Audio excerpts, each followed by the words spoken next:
एक छोटे और पुरसुकून गांव की बात है, जहां एक सादा दिल किसान अब्दुल्ला नामी अपनी नेक और देनदार बीवी फातिमा के साथ रहता था। अब्दुल्ला कम बोलने वाला मगर बहुत मेहनती इंसान था। वो अपनी जमीन में ही अपनी जिंदगी का राज देखता और यकीन रखता था कि जमीन पर गिरने वाला हर पसीने का कतरा एक ऐसी दुआ है जो आसमान की तरफ उठती है। इसकी बीवी फातिमा भी अपने नाम की तरह ईमानदार और नेक औरत थी। इसके चेहरे से नूर झलकता, दिल इत्मीनान और यकीन से धड़कता, और दुनिया की मुसीबतों के मुकाबले में उसका सबसे बड़ा हथियार एक सच्ची दुआ थी जो वो रात के पिछले पहर मांगती थी। वो दोनों एक छोटे से टुकड़े पर जिंदगी गुजार रहे थे जो अब्दुल्ला को अपने बाप से विरासत में मिला था। दोनों मिलकर उसे काश्त करते और मेहनत से अपना गुजर बसर कर लेते। मगर एक साल ऐसा आया जब अब्दुल्ला की बूढ़ी मां शदीद बीमार हो गई।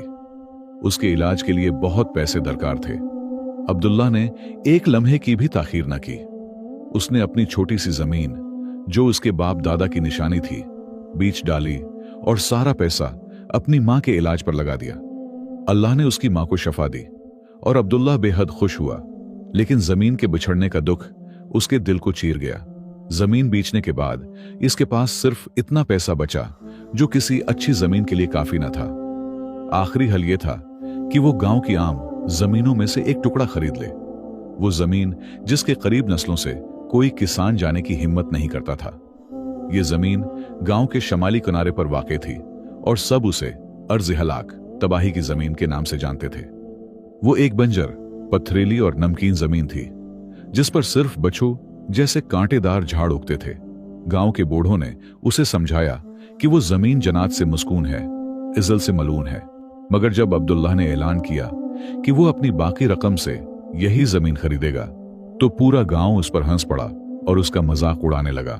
जाबिर, जो गांव का सबसे अमीर और मगरूर किसान था, तंजन बोला, ऐ अब्दुल्ला, क्या तूने अपना अक्ल खो दिया है? तूने जन्नत का टुकड़ा बेचकर जहन्नम का हिस्सा खरीद लिया। खुदा की कसम, तो सबसे बड़ा बेवकूफ है। और बाकी लोगों ने भी हंसते हुए कहा, अब्दुल्ला पागल हो गया है, उसने सोना बेचकर मट्टी खरीद ली। उसने लोगों के मजाक पर कोई तवज्जो न दी, न ही किसी को जवाब दिया। खामोश मगर मजबूत इज़्म के साथ अपने रास्ते पर चलता रहा और आखिरकार वो जमीन खरीद ली। शाम को जब वो घर वापस आया तो उसकी बेवी फातिमा धड़कते दिल के साथ उसका इंतजार कर रही थी। अब्दुल्ला ने कहा, ऐ फातिमा, मैंने हमारे लिए एक नई जमीन खरीद ली है। फातिमा ने खुशी से कहा, अल्लाह उसे हमारे लिए बाबरकत बनाए। कहाँ है वो जमीन? अब्दुल्ला ने अफसरदगी से जवाब दिया, वो अर्ज़ हलाक है। कुछ लम्हों के लिए फजा में गहरा सुकूत छा गया। फातिमा ने अपने थके हुए शौहर के चेहरे की तरफ देखा। उसकी आंखों में दुख भी था और एक गैर मामूली हौसला भी। उसने न कोई मलामत की न शकवा, बस करीब आकर नरमी से बोली, अल्लाह ने कोई जमीन मलून पैदा नहीं की। तुम मेहनत और कोशिश करो और मैं दुआ और मुनाजात में लगूंगी। रिज्क तो अल्लाह के हाथ में है। इंशाअल्लाह हम इस बंजर जमीन को सोना बना देंगे। इसके अल्फाज अब्दुल्ला के दिल पर मिरहम की तरह उतरे। अगली सुबह फजर के वक्त वो अपनी कदाल फस उठाकर नई जमीन की तरफ रवाना हो गया। मंजर दिल तोड़ देने वाला था। बड़ी बड़ी चट्टानें, सख्त और फटी हुई जमीन, ऊपर सफेद नमक की तह जो धूप में चमक रही थी। लेकिन अब्दुल्ला ने हिम्मत ना हारी। उसने अपने नंगे हाथों से चट्टानें इखाड़ना शुरू की, यहां तक कि उसकी अंगुलियों से खून बहने लगा। फिर उसने फस से जमीन को तोड़ना शुरू किया, मगर बाज औकात फस वापस इछल जाती जैसे वो लोहे पर लग रही हो। वो सुबह से शाम तक काम करता, बस थोड़ी देर रखकर पानी पीता और नमाज अदा करता। रोज गांव के लोग, और इनमें जाबिर भी, जो सबसे अमीर और मगरूर किसान था, वहां से गुजरते, हंसते और तंज करते। जाबिर बुलंद आवाज में कहता, देखो, पागल नमक की रखवाली कर रहा है, शायद उसके नमक से सोना आगाए। अब्दुल्ला उनकी बातें सुनता, दिल टूट जाता, मगर फिर उसे फातिमा के अल्फाज याद आ जाते और वो नए हौसले से काम में लग जाता। फातिमा का भी अपना जिहाद था। जब अब्दुल्ला खीतों की तरफ निकलता तो वो जाए नमाज बिछाती, अपने हाथ आसमान की तरफ उठाती और दिल की गहराई से दुआ करती। उसकी दुआएं सिर्फ अल्फाज न थीं, बल्कि दिल के अंदर से निकलने वाली फरियाद थीं। वो रोती हुई कहती, आए परवरदिगार, ए वो जो मुर्दा से जिंदा और जिंदा से मुर्दा निकालता है, ए वो जो कहता है हो जा तो वो हो जाता है, तो मेरे शौहर की मेहनत देख रहा है, उसका पसीना इस जमीन को सैराब कर रहा है। ए अल्लाह, इस बंजर जमीन से फस लगा दे, इसके पसीने को मीठे पानी में बदल दे, हमारी सब्र को फरज बना दे और हमें मायूस न कर। ए रब। 1 महीना गुजर गया। अब्दुल्ला का जिस्म थक चुका था, इसके हाथों में छाले पड़ गए, मगर जमीन वैसी ही थी, सख्त, बंजर, बेजान। एक रात वो थकन से चूर होकर घर आया, दिल शिकस्ता और मायूस। उसने खुद को चटाई पर गिरा दिया और कहा, हम हार गए। ए फातिमा, ये जमीन जवाब नहीं देती। वो सब ठीक कहते थे, ये वाकई लानती जमीन है। फातिमा ने उसकी तरफ देखा, आंखों में आंसू भी थे और ईमान की चमक भी, नरमी मगर पख्ता यकीन से बोली, वो शख्स कभी शिकस्त नहीं खाता जिसके साथ अल्लाह हो। तुमने इस जमीन को अपने पुसीने से 1 महीने तक सिराब किया है और आज रात मैं उसे अपनी आंखों के आंसू और दुआ से सिराब करूंगी। हौसला ना हारो। ए अब्दुल्ला, रात जितनी भी स्याह हो, इसके बाद फजर जरूर तुलवा होती है। इस रात फातिमा ने आंख न झपकी। सारी रात वो नमाज और दुआ में मसरूफ रही और उसकी आंखों के आंसू पुरानी जाए नमाज पर यूं बह रहे थे जैसे उम्मीद का एक छोटा सा दरिया बह निकला हो। वो अपने रब से टूटे हुए दिल, कामिल यकीन और सच्चे ईमान के साथ दुआ मांग रही थी कि वो उसके शौहर की कमजोरी पर रहम करे, उसके दिल की टूट फूट को जोड़ दे और कोई माजिज़ा दिखाए। जब फजर की अजान हुई तो उसके दिल में एक अजीब सी सुकून की लहर दौड़ गई और चंद लम्हों के लिए नींद ने उस पर गलबा पाया। इसी हालत में उसने एक हैरान कुन ख्वाब देखा। उसने देखा कि एक नूरानी शख्स उसकी तरफ देखकर कह रहा है, अपने शौहर से कहो कि वो अपनी जमीन के बीच ऊंट जैसी दिखने वाली बड़ी चट्टान के पास जाकर इसी के नीचे फंस मारे, क्योंकि वहीं उसकी फरियाद का दरवाजा है। फातिमा घबराहट और उम्मीद के साथ जाग उठी। दिल जोर जोर से धड़क रहा था। फौरन अपने शौहर अब्दुल्ला को जगाया और ख्वाब की पूरी बात सुनाई। अब्दुल्ला, जो अब तमाम उम्मीद खो चुका था, मायूसी से बोला, ए फातिमा, मैंने उस जमीन का एक एक इंच खोद डाला है, मगर मुझे सिवाय पत्थरों और नमक के कुछ नहीं मिला। मगर फातिमा ईमान से लबरेज लहजे में कहा, यह ख्वाब अल्लाह की तरफ से है। ए अब्दुल्ला, मैं तुमसे अल्तजा करती हूं, एक बार फिर कोशिश करो, सिर्फ आखिरी बार। इसकी आंखों से झलकते यकीन के आगे अब्दुल्ला कुछ ना कह सका। बेदिल्ली से फंस उठाई और जमीन की तरफ रवाना हो गया। इस वक्त सूरज तुलुआ हो रहा था और उसकी सुनहरी किरणें बंजर जमीन पर फैल रही थीं।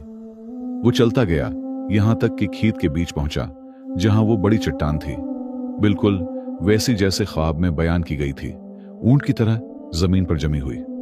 अब्दुल्ला ने एक लम्हा रखकर गहरी सांस ली और दिल में कहा, यह मेरी आखिरी कोशिश है। फिर उसने अपनी सारी बची हुई ताकत जमा की और फर्श को पूरी कुव्वत से चट्टान की जड़ पर दे मारा। और तब वो हुआ जो किसी ने सोचा भी न था। फर्श वापस न लौटी, बल्कि चट्टान बीच से फट गई।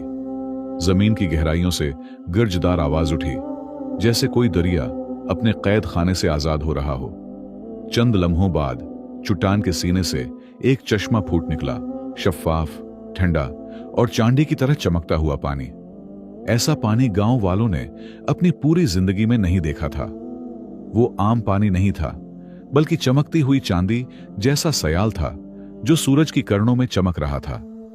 पानी न जमीन को डबू रहा था, न बहकर जाया हो रहा था, बल्कि नरमी से बहता, नमकीन मिट्टी को धोता, फटी हुई जमीन की दुराड़ों को छोता और उन्हें जिंदगी से भर देता।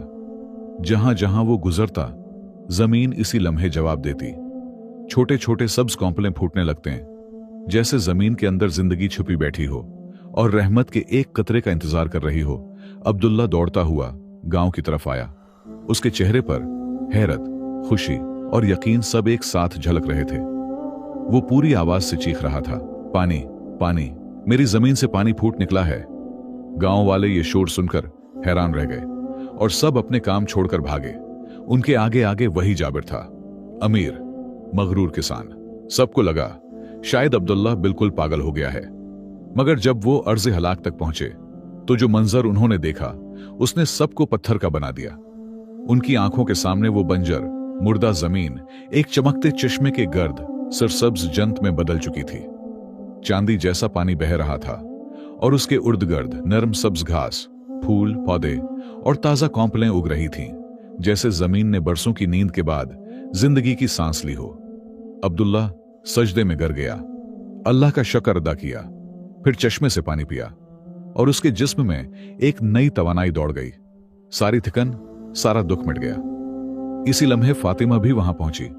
आंखों से आंसू बह रहे थे, मगर इस बार खुशी के। वो दौड़ी, अपने शौहर से लिपट गई और दोनों शुक्र और यकीन के साथ इस माजिज़े को देखते रहे जो मेहनत, सब्र और दुआ के मुलाब से जन्म लिया था। मगर एक तरफ जाबिर खड़ा था। उसकी आंखों में हैरत नहीं, हसद भरा हुआ था। वो दिल ही दिल में जल रहा था। यह कैसे मुमकिन है? ये पागल किसान इस सारी बरकत का हकदार कैसे हो सकता है? ये जमीन तो लानती थी, फिर उससे इतना पाकीज़ा पानी कैसे निकल आया? फिर उसने लालच में सोचा, ये चश्मा सिर्फ अब्दुल्ला का नहीं, ये जमीन तो गांव की है, पानी सबका हक है। अगले दिन जाबिर ने गांव के लोगों को जमा किया और कहा, अब्दुल्ला ने एक चश्मा कब्जे में कर लिया है जो हमारा मुश्तरका हक है। हमें चाहिए कि उसके पानी से अपनी खेतियां भी सीराब करें, वरना हमारा सब कुछ तबाह हो जाएगा। वो सब मिलकर अब्दुल्ला के पास आए। अब्दुल्ला ने उनकी बात सुनी और नरमी से कहा, यह रिज्क अल्लाह की तरफ से है और अल्लाह का रिज्क सबके लिए है। जितना चाहो पानी ले लो। यूं गांव वालों ने अपनी खेतों तक नहरें खोदें और चश्मे का पानी उनमें बहाने लगे। मगर एक अजीब बात हुई। जैसे ही वो चांदी जैसा पानी अब्दुल्ला की जमीन से बाहर निकलता, इसकी चमक मानद पड़ जाती और वो आम सा पानी बन जाता जो बस जमीन को नम रखता। मगर इसमें वो बरकत, वो जिंदगी नहीं थी। अब्दुल्ला की जमीन अलबत्ता दिन बदन सरसब्ज होती जा रही थी। वहां सुनहरी गंदम के खुशे लहलहाने लगे, फलदार दरख्त आगाए, ऐसे मीठे फल कि उनका जायका जबान पर घुल जाता। लोग दौड़ दौड़ से आते उस अर्ज हलाक को देखने जो अब अर्ज बरकत बन चुकी थी। लेकिन बाकी खेतियां वैसी की वैसी रहें, पानी तो पहुंचता मगर मौजज़ा नहीं। जाबिर का दिल हसद से भर गया। वो देख नहीं पा रहा था कि जिसे वो पागल कहता था, आज इसी के कदमों में दुनिया झुकी हुई है। उसके अंदर का शैतान बोला, यह सब अब्दुल्ला की मेहनत या उसकी बीवी की दुआ नहीं, यह सब इस जमीन के जादुई मिट्टी का असर है। अगर मैं वो मिट्टी ले आऊं तो मेरी जमीन भी सोनाई गाएगी। चनांचे एक अंधेरी रात, जब आसमान पर चांद भी न था, जाबिर ने अपनी खबीस चाल चली। वो अपने चंद मजदूरों के साथ चुपके से अब्दुल्ला की जमीन में दाखिल हुआ और वहां की सबसे जरखीज जगह खोदने लगा। उन्होंने कई गाड़ियां भरें, काली, नमदार, खुशबूदार मिट्टी से। फिर वो चुपके से अपनी खेतों में गए और वो मिट्टी अपने फसलों पर बखेर दी, ये सोचकर कि सुबह जब सूरज निकलेगा तो उसके खेत भी अब्दुल्ला की खेतों की तरह सोने की फसल से जगमगा उठेंगे। सुबह सादिक के वक्त जब आसमान हल्की रोशनी से रंगने लगा, अब्दुल्ला हस्बे आदत अपनी जमीन की तरफ निकला। लेकिन जैसे ही वो अपने खेत के बीच पहुंचा, उसका दिल बैठ गया। उसने देखा कि उसकी जंत के ऐन वसत में एक बड़ी सी गड्ढा खोदा गया है। वो गहरा दुख महसूस करने लगा, मगर वो दुख चूरी हुए मिट्टी के लिए नहीं था, बल्कि उन दिलों के लिए था जिन्हें हसद ने अंधा कर दिया और जिन्हें लालच ने चोरी तक पहुंचा दिया। अब्दुल्ला को पूछने की जरूरत ही न पड़ी, वो जान गया कि यह काम जाबिर का है। उसने आसमान की तरफ हाथ उठाए और कहा, हस्बी अल्लाह व नेमुल वकील। ए अल्लाह, हदायत दे हर उस दिल को जो भटक गया है और शफा दे हर उस दिल को जो हसद और नफरत से बीमार है। फिर उसने खामोशी से अपनी फस उठाई और गुढ़े को भरने में लग गया। गोया कुछ हुआ ही नहीं था। दूसरी तरफ जाबिर सुबह सवेरे जागा, दिल में लालच भरा हुआ और दौड़ता हुआ अपने खेत की तरफ गया। मगर वहां पहुंचते ही कदमों तले जमीन खसक गई। सुनहरी गंदम के खुशों की जगह पूरा खेत काले राख में बदल चुका था। जहां जहां अब्दुल्ला की जमीन की मिट्टी बिखेर रखी थी, वहां सब कुछ जलकर राख हो चुका था। पौधे सूख गए, ताजा सब्ज फसल सियाह हो गई और जमीन सख्त, फिटी हुई और नमकीन बन गई। हती कि अर्ज हिलाक से भी ज्यादा बंजर। चोरी की गई बरकत लांत में बदल गई थी, ऐसी आग जो हर शय को जला गई। जाबिर ने एक दिल दहला देने वाली चीख मारी, जिसकी गूंज से पूरा गांव लर्ज उठा। उसी लम्हे उसे अपनी खुदा का एहसास हुआ और समझ गया कि राज कभी मिट्टी में नहीं था, बल्कि उस दिल में था जिसे ईमान, सब्र और शक्र ने जिंदा रखा था।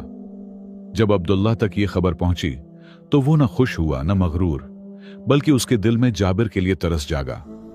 उसने अपने चश्मे के चांदी जैसे पानी से एक सराही भरी और जाबिर के खेत की तरफ चल दिया। वहां पहुंचा तो जाबिर जमीन पर बैठा रो रहा था, अपने सर पर राख डाले बच्चों की तरह सुसक रहा था। अब्दुल्ला ने करीब जाकर कहा, उठो ए जाबिर, बरकत मेरे भाई न जमीन की मिट्टी में है न पानी के कतरों में। यह तो एक राज है जो अल्लाह उन दिलों में रख देता है जो किस्मत पर राजी और आजमाइश में साबर रहते हैं। तुम्हारे पास जमीन जरखीज थी मगर दिल बंजर था, मेरे पास जमीन सूखी थी मगर मेरी बीवी के दिल में जिंदा दुआ का बीज था। तुमने मेरे पास जो देखा उस पर हसद किया और जो अपने पास था उस पर शक्र अदा करना भूल गए। ये कहकर अब्दुल्ला ने अपनी सराही से चांदी जैसी शफ्फाफ पानी की चंद बूंदें जाबिर की जली हुई जमीन पर टपकाएं। और हैरत की बात यह कि इसी लम्हे राख के बीच से एक नाजुक सी सब्ज कौंपल उभर आई। ये निशानी थी कि उम्मीद अब भी बाकी है और अल्लाह की रहमत का दरवाजा कभी बंद नहीं होता। जाबिर फूट फूट कर रोने लगा। शर्मिंदगी से अब्दुल्ला के कदमों में गिर पड़ा और रो रो कर माफी मांगने लगा। अब्दुल्ला ने उसे उठाया, सीने से लगा लिया और दोनों की आंखों में आंसू थे, एक के आंसू नदामत के और दूसरे के रहमत के। उस दिन के बाद जाबिर की जिंदगी बदल गई। अब वो मेहनत को अपना शियार बना चुका था, सब्र और शुक्र का सबक सीख चुका था और अब्दुल्ला से ईमान का मफहूम समझ गया था। जहां तक अब्दुल्ला और फातिमा का ताल्लुक है, अल्लाह ने उनकी जमीन में बेपनाह बरकत डाल दी। रिज्क उनके दरवाजे तक आता और वो अपनी फसल की खुशबू और पैदावार पूरे गांव के साथ बांटते। वक्त गुजरता गया और उनकी कहानी गांव-गांव फैल गई। लोग सुनकर समझने लगे कि मेहनत हाथों से, दुआ दिल से और यकीन अल्लाह पर, यही है जमीन की हर जन्नत का दरवाजा। और यहां कहानी खत्म होती है। अब आप बताइए, आपने उस कहानी से क्या सीखा? कमेंट में बताएं कि आप मेरी वीडियो किस मुल्क से देख रहे हैं। अगर आपको ये कहानी पसंद आई हो तो उसे दूसरों के साथ जरूर शेयर करें। शायद किसी का दिल भी अर्ज़ हलाक से अर्ज़ बरकत बन जाए।